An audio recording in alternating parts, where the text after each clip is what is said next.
ازيكم عاملين ايه؟ يا رب كلكم تكونوا بخير. النهارده هنعمل مع بعض نوعين من الشربات. اول حاجه هنبداها شربات التقيل بتاع الحلويات اللي هي بتحتاج الشربات التقيل. هقول لكم عليها ايه هي واحنا شغالين. معانا كوبايتين من السكر، عليهم كوبايه عاديه من الحنفيه، كوبايه ميه. نفس الكوبايه اللي هعير بيها السكر هي الكوبايه اللي هعير بيها الميه. يبقى احنا عملنا ايه؟ حطينا كوبايتين من السكر، عليهم كوبايه عاديه من الحنفيه ميه، وعليت النار عليهم على اعلى سرعه. الاول في الاول خالص لغايه ما تغلي نحط اعلى حاجه. هنحط بقى ننزل بمعلقه عسل الجلوكوز. ضروري جدا يا جماعه عسل الجلوكوز، هو اللي بيدي الشربات بتاعنا قوام. وكمان مهم جدا الحقيقه، يعني مفيش غنى عنه. ممكن لو مش موجود ممكن نحط مثلا مكانه معلقه عسل نحل، هيقضي الغرض. بس طبعا يعني اللي بيحبوا الحلويات الشرقيه عارفين ان عسل الجلوكوز دوت مهم جدا. فيعني يا ريت يكون عندنا موجود، هو مش غالي. انا يعني في الايام اللي احنا فيها ديت عسل الجلوكوز البطرمان عامل حوالي من 18 ل 20 جنيه. هيغلي بقى معانا السكر، هيبدا يغلي ويدوب لوحده. انا ما بقلبوش تماما، يعني ما حدش يجي ناحيه السكر خالص ولا يديله اي تقليبه. هنشيل الريم وبعدين هنعصر نص ليمونه ونكمل بقى. يعني انا قلبت من فوق يا جماعه، قلبت على خفيف من فوق كده وبشيل بايدي الريم. لو مش حابين تشيلوه او مش عارفين تشيلوه ازاي، يعني هو من كتر الغليان هيجي على الاطراف كده ومش هيحصل اي حاجه للشربات، مش هيضره، يعني مفيش اي منه ضرر. بس انا بحب اشيله يعني. طبعا هيغلي معانا مده ما تقلش عن 7 8 دقايق، عشان يتقل معانا ويبقى سمكه زي الشربات او زي العسل كده. طبعا لازم هننزل بظرف فانيليا.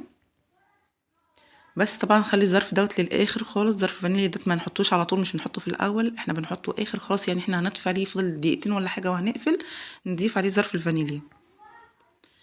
طبعا مهم جدا الحكايه دي، مهم ان انا اهتم بالوقت. ان انا احطه مثلا من 7 8 دقايق يغلي، وفي الاخر خالص ظرف الفانيليا.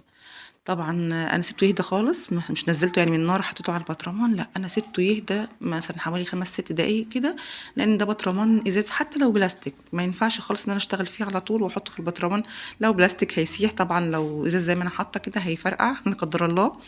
فانا بقول لكم على المعلومه دي، سيبوه يهدى شويه، وحتى يعني لو مستعجلين عليه نحطه حبه حبه.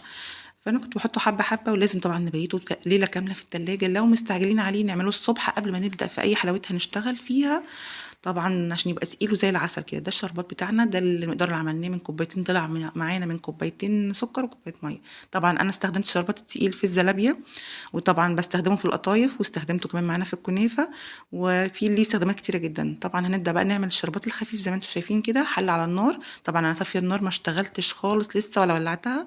كوبايه سكر كوبايه ميه، وبعدين نولع عليهم النار. طبعا برضو زي ما قلت لكم هنعلي النار على الاخر، يبدا في الغليان بس نبدا نهدي. اول ما يبدا يعني. وفي حاجه انا هعملها ممكن تستغنوا عنها، وهي معلقه عسل الجلوكوز. ممكن تحطوها ممكن لا، انا هنا حطيتها، هي متاحه عندي. وبرضو بتدي برضو طعم حلو كده للشربات وما بيسكرش، يعني هي بتظبط معانا نسبة السكر في الشربات. انا حطيتها عشان تظبط لي الموضوع دوت. ولو مش موجود خلاص ممكن معلقه عسل نحل. لو مش موجوده في العسل في الشربات الخفيف بس ممكن نستغنى عنها. هندوبها وتغلي بالظبط دقيقه 2، نعصر عصرة نص ليمونه. دقيقه 2 ما نطولش عليها عشان ما يعني هي الشربات الخفيف كده ما بياخدش وقت في الغليان. دقيقه 2 ونقفل عليها على طول. نحط ظرف الفانيليا.